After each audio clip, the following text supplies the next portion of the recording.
He has been reelected as chairman for the Greenville County Republican Party. And Jeff, thanks for joining us this Hey, evening. my pleasure, Mason. Enjoy. Glad to be on with you, buddy. Absolutely. And I'm sure the people that are involved in the politics throughout the state are pretty familiar with you, but those who, I guess, don't really keep up as much, just feel free to tell us about yourself. Well, again, my name's Jeff Davis. I ran for chair for Greenville County in 2021, and was there was a little bit of a little hub, I guess a little fraud that went on in the old days, as we've seen in some other counties in the 25 reorg down in Charleston and some other issues. But I was elected chairman, did that for 2 years. My first vice chair was Yvonne Julian.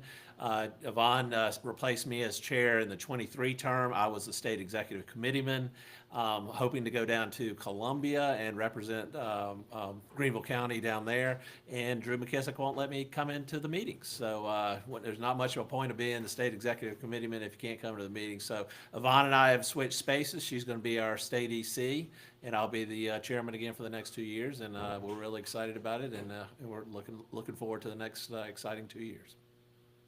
Yeah. So how did your reorg go? Did it go the way you wanted, or do you feel like it could have gone better? I think it went perfect. This was actually, strangely enough, this is the first reorg we actually managed ourselves because, as you may recall, in 2023, one of the new rules that Drew McKissick forced through in a special called convention on July 30th of 2022 gave the state executive committee the authority to essentially take over a county if they wanted to.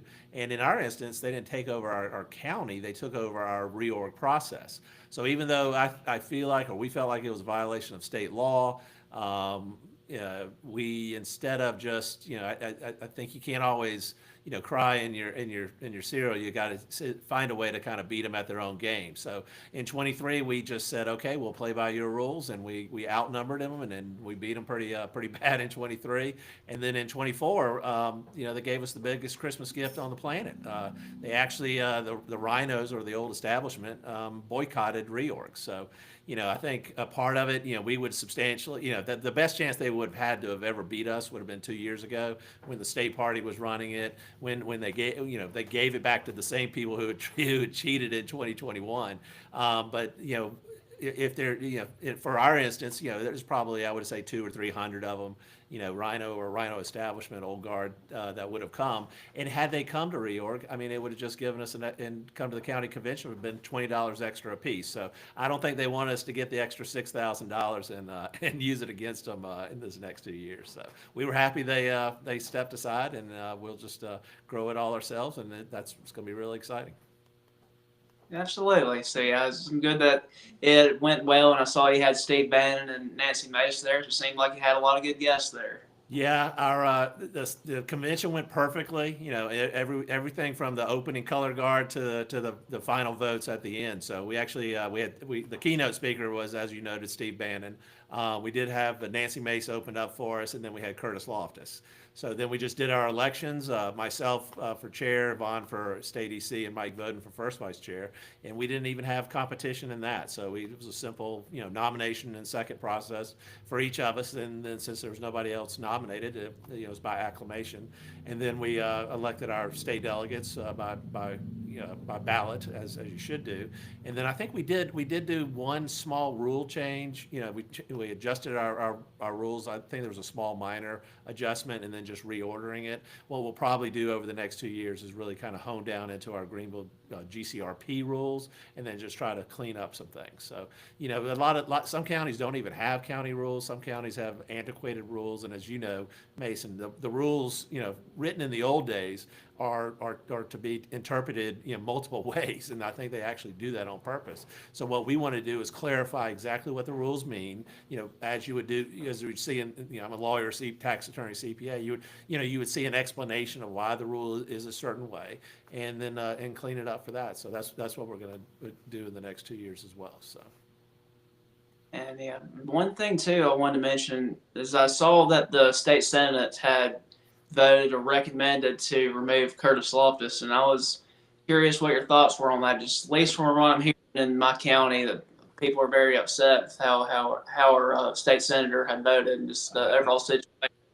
I think your state senator Rex Rice and Cash over there voted that way. I don't know if Cash is actually in Pickens or not, but yeah, I think a lot of people are upset about it. We put out from the Greenville County Republican Party a press release even before that we were in full support of Curtis Loftus. We remain in full support of Curtis Loftus, and I think it was we've termed it a railroading.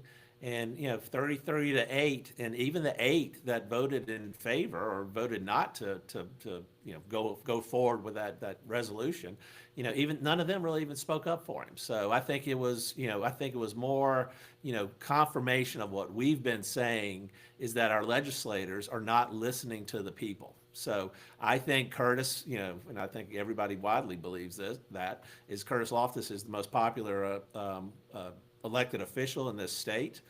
He does talk to both sides. He talks to everybody, which is great. No problem in that respect.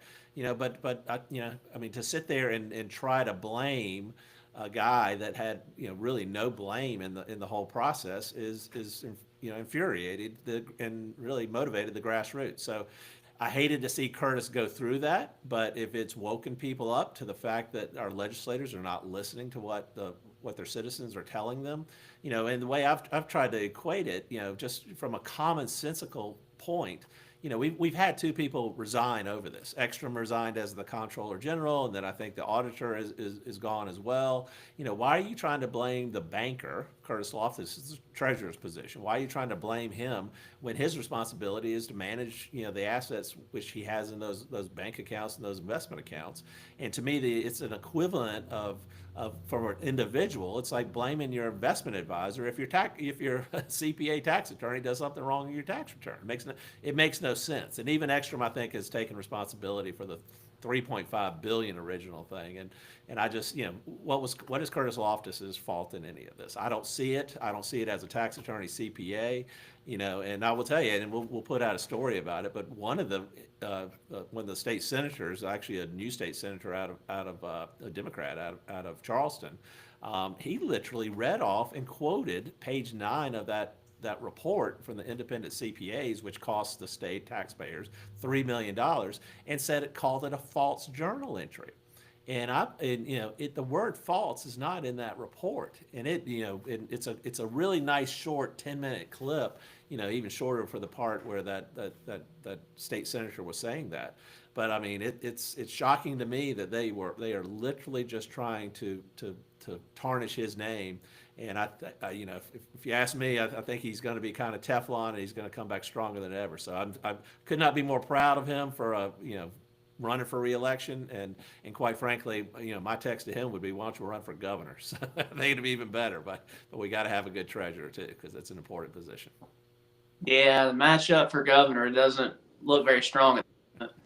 It's going to be interesting. It's I'm not a fan of Alan Wilson, Pamela Vett, or Josh Cambrell, so you kind of left with what's left over. But I do think a Nancy Mace will shake things up if that's what we need. I do think we need to shake some things up in this state, and we'll see who ends up filing and who ends up running. I don't think anybody's officially announced as of yet, so.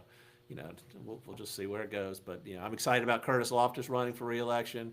I'm excited about David Pasco if he ends up running for Attorney General. I think we do need somebody that will run on a crime and punishment platform and really, go after the legislature. I think there's way too much corruption going on down there, and I think if we have a governor that's going to shake some things up, it might give us some hope over the next 4 years. So we'll see. Let's get. Is there anything that you're looking to seek in the near future as far as elected positions go? In regards to who? I just meant like for chairman or attorney general. Are you looking to do something like that in the future? Oh, me? I tell you what, we got Nirvana up here in Greenville. I mean, we're 100%. I would say we're 98% MAGA America first. With our caucus here, we got great friends right next door where you are in Pickens. Anderson, Oconee was able to take the party back over there. As you know, Spartanburg was a huge win. 57 delegates over there. Frank Tiller and Becky McLaughlin, what those guys and their team has done in Spartanburg is really exciting. And obviously, we got a lot of friends friends over in York, and and what Larry Barnett and Scott Anderson have done over there to kind of keep the establishment and the rhino establishment out.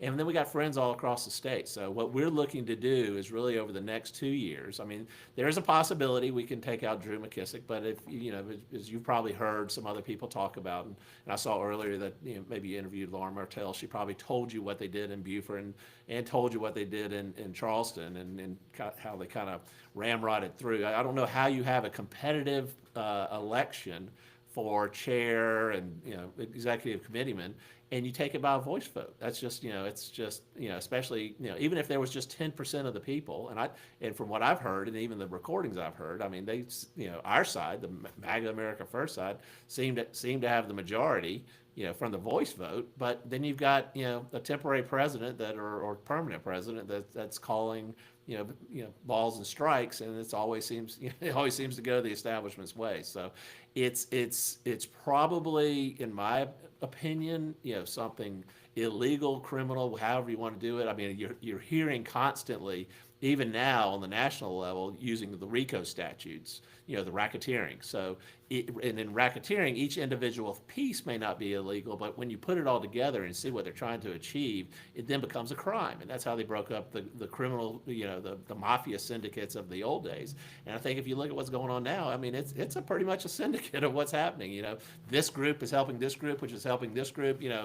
Even with the race for state chairman or the delegates, I mean, what has gone on? Drew McKissick went out there and got a bunch of legislators to come out and bring people out. And, they made that appeal up here in Greenville, too. None of them did. We had some legislators come out, but they were friendly with us. But it's just, it becomes a very questionable process. And we've known about this. This has been going on for decades. But what they do is they just hope we end up quitting, and I don't think we're quitting. So we've been here in Greenville fighting for 4 years, and we obviously got another 2 years, which is going to be really exciting. And we're teaching more people about the reorg process.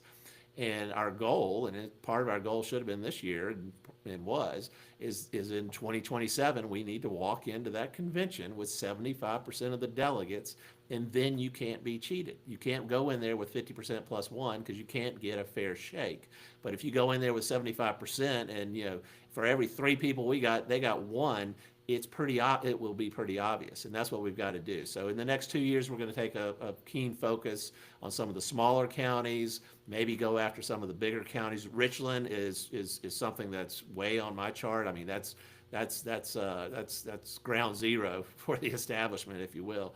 And we need to get into those counties and find the MAGA America First Trump supporters and teach them about reorg and get them out, just like we were able to do here in the 4th Congressional District with Spartanburg next door to us. So, and you guys did great over in Pickens, and I'm so excited about everything that's going on. So it's going to be a fun time. Yeah, and I've noticed too that past state convention, a lot of these small counties, like you had mentioned, they're like 100% for Drew McKissick. So I wonder if they have been informed of everything that's been going on. I think some of them know. I think some of them just choose to prefer to go along to get along. I think some of them just prefer, I mean, they just want to make sure they get their invitation to the governor's, Christmas party. And I'm like, that is not how we're going to grow this party. I mean, in reality, we'll have a convention, on May 3rd, 943 delegates and 943 alternates. I don't even think they're letting guests in. I mean, as you know, we live streamed or streamed our convention. It was live streamed on Real America's Voice. And when we put the recording out there, and we let guests come in, we let the press come in.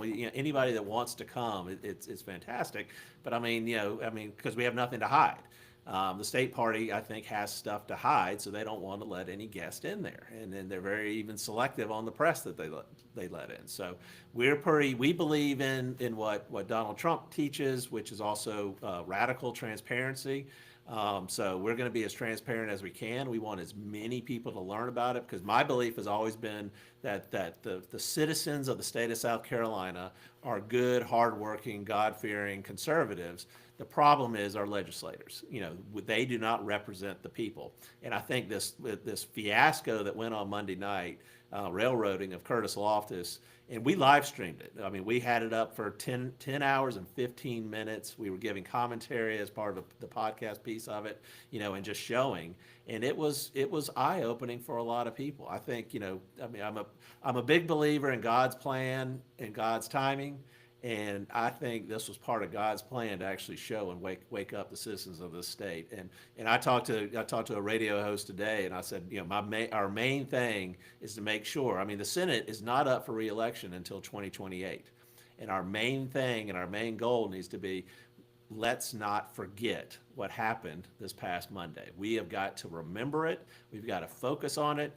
And quite frankly, I've already bought the web domain firedgrooms.com. So, I mean, we'll put it out as fast as we can, but, we got to get that stuff out there, and we got to let people know. I mean, my joke is, and you've probably heard me say it before, I don't like 95% of the legislators we got down there, and I can't tell you the 5% I like.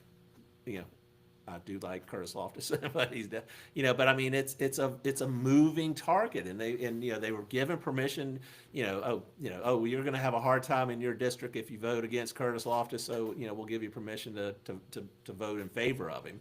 But I'm like, it was a railroading. I mean, those first, Grooms got up there, and then Goldfinch got up. And then I was like, this is just incredible to hear how they were going after him like that.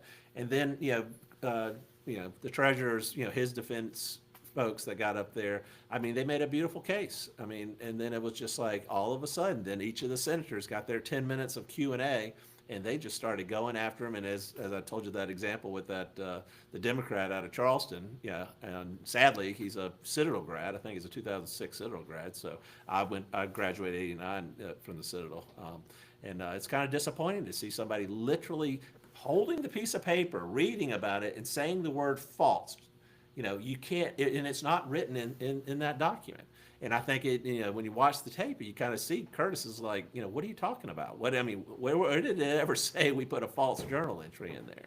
So I think it's an accounting problem. It's not a Curtis Loftus problem, and the Senate really woke people up to the fact that they're just trying to it's a power grab. They wanted to somehow control that $50 or $60 billion.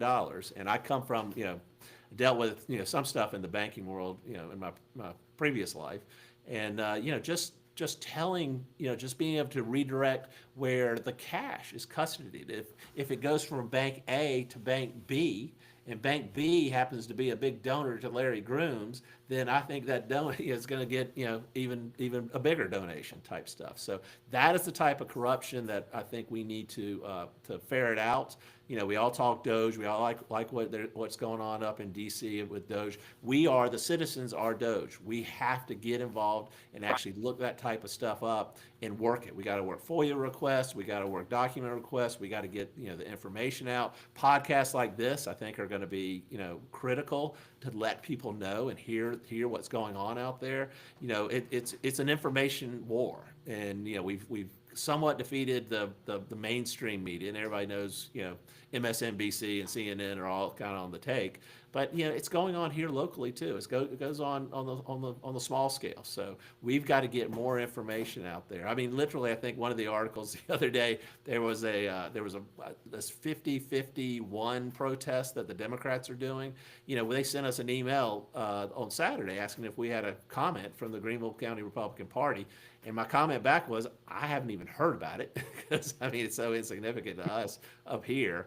And then number two is, I think the Democrats are in obviously a lot of trouble because of their move to the radical left. But I read the article, and literally in the title it said thousands were there. But then the caption under the picture, it says, 200 people. And then you're looking at the video, and it's like, it's just not that many. What is the truth? I mean, is it 2,000 people or 200? If you can't tell the difference between the two, it's why is your caption multiple thousands? So, I think we, I'm excited about your podcast, other people's podcasts, kind of get that information out there. And I think the more information we can get out there and educate the citizens and get them to come out and vote in the June primaries, that's one of our big initiatives here in Greenville, is to increase voter turnout in the June primaries. I think I think we're at an inflection point where we can really turn the state around, because as I've talked to other people, we are rated, and we started this 4 years ago. CPAC, the folks at CPAC have rated the state of South Carolina as the most liberal red state in the nation. And what that means is when we now have a supermajority Republican House and Senate, and we control every statewide constitutional office. But the legislation that's coming out of Columbia is worse than some Democratic states, and we've got to fix it. I mean, when we got a legislature that's sitting there saying they're going to reduce the tax rate, and it ends up 60% of the taxpayers, certainly at the bottom half, are paying more, that's a problem. And I, as a tax attorney, I kind of understand it. And I understand there's a lot of loopholes even in the current law that favor, the certain constituencies, but you don't know about it. And I'll give you one example. I got my law degree and MBA from the University of South Carolina back 93, 92 timeframe. And one of the summer projects we did for the MBA project was working with the South Carolina Department of Revenue to talk about key performance issues and how they could measure performance there at the Department of Revenue. And I remember the director at the time telling us about how they had started a test program in a particular county to educate people on the deductions that they were entitled to. And their analysis was, at the end of the day, they received less tax revenue from those counties because they had educated those individuals on what they were actually able to take as a deduction. And what did they do? They killed the program. So they look at the citizens as just a way to milk us all for more money. The budget keeps going up. They keep spending more, and we don't have a tax problem. We got a spending problem. And frankly, again, South Carolina we've got the highest marginal income tax rate in the entire Southeast. Especially for a Republican state, that's a problem. And our roads are still in bad shape, and we still do all the spending. It is absolutely incredible, and we'll go and visit Florida or drive through Georgia, and I don't have a particular problem with if they needed the money, but I think what is proven out is we needed reform first, and that's what everybody fought with the gas tax. We wanted reform. And once you get reform, if it turns out you actually need more money to fix our roads, that's okay. We could go along with that, but that's not what happened. They just said, well, we don't want to reform. We just need more money. And I actually went to up here one of the county meetings. Some of the counties maintain some of these their own roads. And we went into the meeting, and they literally talked about the fact that, yes, it's great that we have more money from the gas tax, but guess what happened? The providers all raised their rates. So they're like, we got more money, but we're getting the same amount of roads fixed. So it just didn't work out at all. So it's been a complete mess, and I drive on our roads, and I'm like, it is quite frankly embarrassing what goes on in the state of South Carolina with roads. It really is. I used to think it was just one of those things everybody like, oh, we rah roads, and that gets everybody mad, and I'm like, it's gotten to be a real problem. It's not just a talking point to rile people up. It is a real problem, our roads.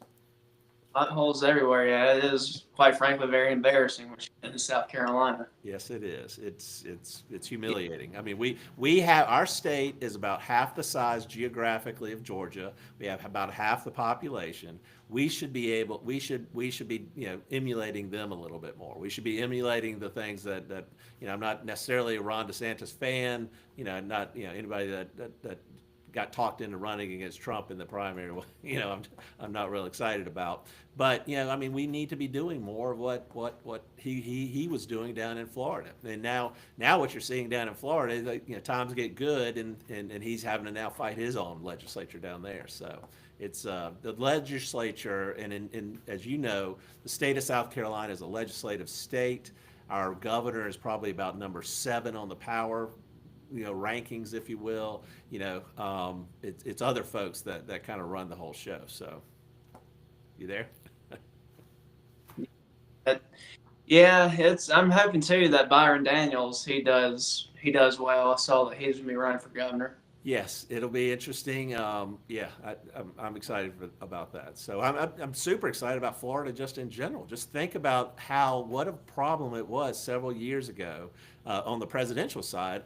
Think Florida and Ohio. They were battlegrounds, and now they seem to be pretty firm in the Republican camp. And I think what Trump has been doing over the first 100 days or whatnot, whatever day number we're on, I think it's really I think it's giving us a lot of hope, and it's actually giving us a lot of hope here at the lower levels. That is kind of one of my interviews on the Steve Bannon show the other day. What those guys were doing, they're working from the top down. We're working from the bottom up, and I'm hoping we're going to meet somewhere in the middle and just crush these people. So what's happened in America, and certainly under the Democrats and the Biden regime, has been a problem. And just to hear, just to even the whole discussion about the illegal immigrants and all that. But I mean, it's not just a Democratic problem. It's a uniparty problem. And it's way too many Republicans have been working with the Democrats, and we need to stop that. You don't need to go along to get along. I mean, we need to sit there and say, hey, this is the Republican platform, this is what we believe in, and we need to educate people on it. And too many folks that are elected to office, you're running for office, you want to be a leader, right? Leaders don't just go Right. along. Leaders educate the citizenry, they talk about it, they do what's right for the citizens, they don't do what's right for their reelection and what's right for their donors. And that's become what the problem is. And we teach it over here is what do these elected officials care about? Number one, getting elected, and number two, being reelected. And that's all they really concentrate on. I tell people, with our elections over here, I'm like, I will tell you what I'm going to do. If you don't want me to do it, then vote for somebody else. I don't care, that type of thing. But I mean, it's not like I'm sitting here trying to cobble together people to vote for me. I think we didn't have competition because I think there's so many people they like what we're doing. We're running a hard game. We're pushing the conservative movement. We're pushing the Trump movement, the MAGA America First movement, and then people see Drew McKissick name his convention the America First convention, and they get a laugh out of it. So I mean, it's definitely not the America First state convention next Saturday. So. Flavor there. They're running for the right reasons and want to make sure they do right by their constituents. I'm just worried about getting reelected year after year and do whatever they can to keep that position. That's right. That's right. So, and I don't blame them for part. I don't. Go ahead. Sorry. That's all right. You can go and finish. No, I'm just, I don't blame somebody for wanting to get reelected necessarily, but when you compromise your values, I mean, and we saw a lot of compromising of values on Monday night with our state senate, but my fight, my wife Olga and I, we've been fighting, we got involved in this, dragged into this, quagmire of politics because of our fight for school choice. And what I saw Monday night was no different than our fight for school choice over the past 10 years. It's legislators doing what they want to do, either through a personal vendetta or for money or whatever they're doing. They're not doing right by the constituents. And our fight in school choice has just been crystal clear in the fact that we have the nation's worst rated school choice program, and literally they're trying to ramrod through again, an ESA program, which has been found unconstitutional 3 times, and they think switching it to lottery funds is gonna make it non-taxpayer dollars, which I can show you about 1,000 cases out there that say the lottery funds are taxpayer dollars. So it's amazing, putting a square peg in a round hole, but they will do whatever they want to do. And I am so frustrated that year after year after year, we don't seem to accomplish anything. We don't get closed primaries. We don't get our roads fixed, as you said. We don't get school choice. We don't get our tax rates decreased.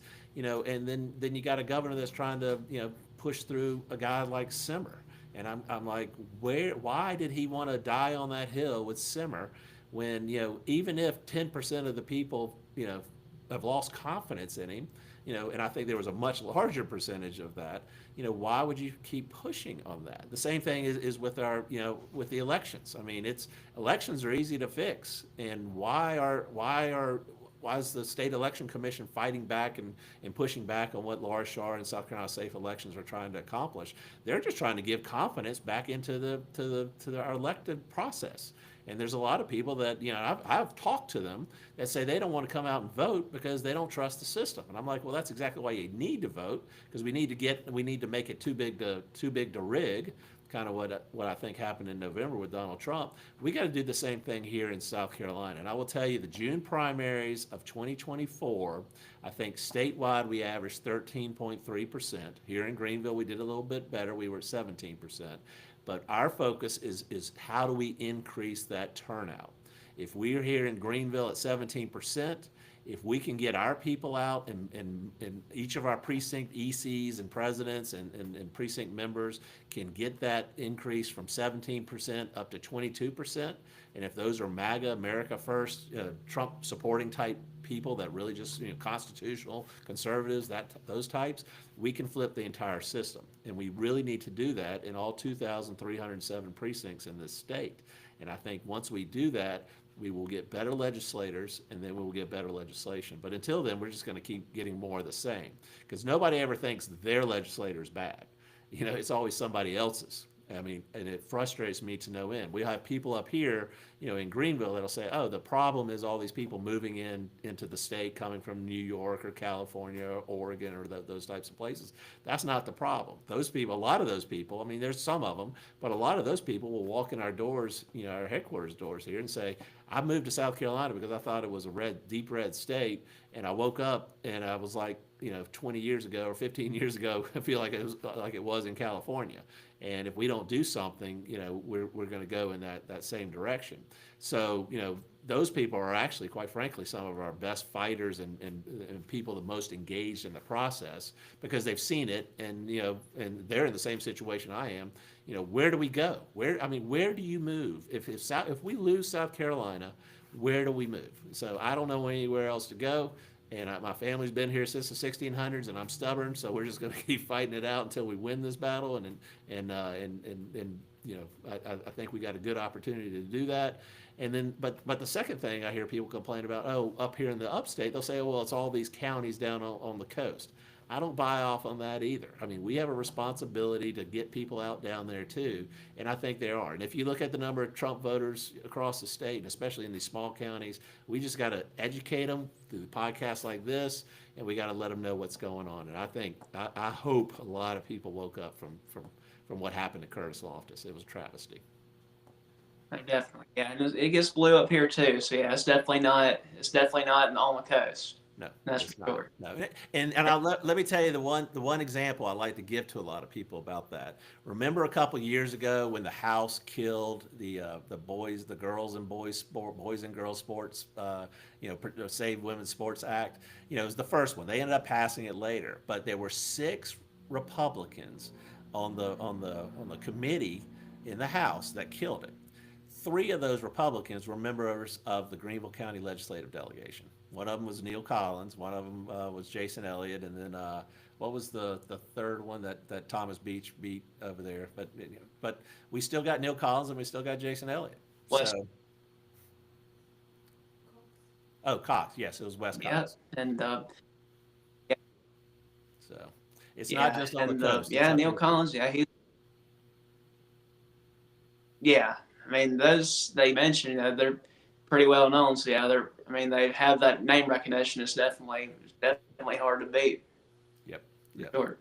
And the one thing I was going to ask you before so that's one thing I wanted to mention too before we finish tonight. Is I heard on another podcast that Barbara Arthur, she was saying that you were helping count ballots and favoring somebody, and you were running for state chairman, which I'm not sure where that information came from, because to my knowledge, you're not running for state chairman. That's correct as of right now. We're, if we were walking in there with 75% of the votes, as we should be, we can barrel over them. But there's been enough, taint, if you will, out there, and a lot of misinformation. I mean, it baffles my mind, the fact that people will read and believe unsubstantiated claims. But that's okay. I'm not too worried about it. We got Nirvana up here in the upstate, and we got lots of friends across the state. And if Drew McKissick gets reelected, that's we'll make it the worst 2 years of his professional life. So we'll work around him. But yeah, Barbara Arthur is interesting in that. I don't know what I was invited. Obviously, Bob Federley, as the now former chair over there in Pickens, asked me to come over and just be a watcher. And so we volunteered to do that. And then when we got there, he made me the guy over the count. So I mean, yeah, I just we counted ballots, we double counted everything, and we ran a clean operation. I mean, yeah, you were there. I mean, we had the tables were out front. Anybody could come up and watch it, and some people did, some people didn't. But I don't know why. I mean, does she really think I'm sitting here counting ballots and cheating in a Pickens County convention to sit there and to win a race, for state chair?